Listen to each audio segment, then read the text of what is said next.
Slightly positive sort of good news to end the show with, in a significant milestone for the world of renewable energy. Shell-backed Husk is making waves as it secures a remarkable $100 million in funding for solar initiatives. Husk's substantial financial backing, it sort of marks a pivotal moment in the shift towards cleaner, more sustainable power sources. But what's Husk's game plan really for this $100 million investment? Let's take a look.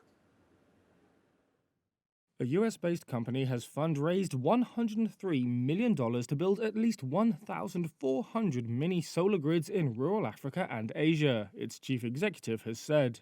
Manoj Sinha said Husk Power would invest two-thirds of the new funds in Africa, with plans to expand into Democratic Republic of Congo. We would have a decent-sized footprint in DRC as well by utilizing this new funding. But our focus is going to be India and Nigeria, where we are going to increase our footprint from 200 to 1,500 mini grids. The money was raised from existing equity holders SwedFund and Shell Ventures, Shell's venture capital arm.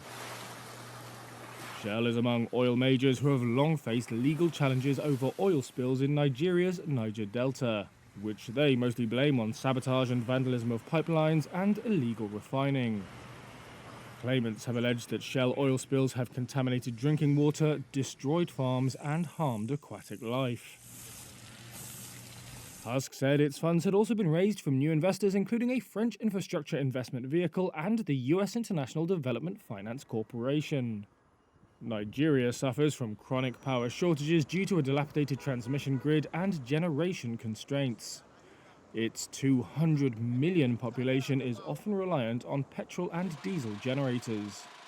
Sinha said the new funding, focused on Nigeria and India, would connect 300,000 households and small businesses to mini grids.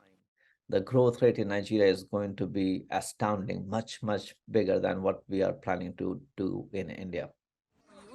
Mini grids are made up of small-scale electricity units, typically ranging in size from a few kilowatts up to 10 megawatts, enough to power hundreds of households. Well, here's wishing Manoj Sinha and Team Husk great luck with their investments on renewable solar energy, not just in India, but also in Nigeria. Well, that's a wrap on Global Business Report. We'll be back again tomorrow. So don't go anywhere. Stay on with News9 Live.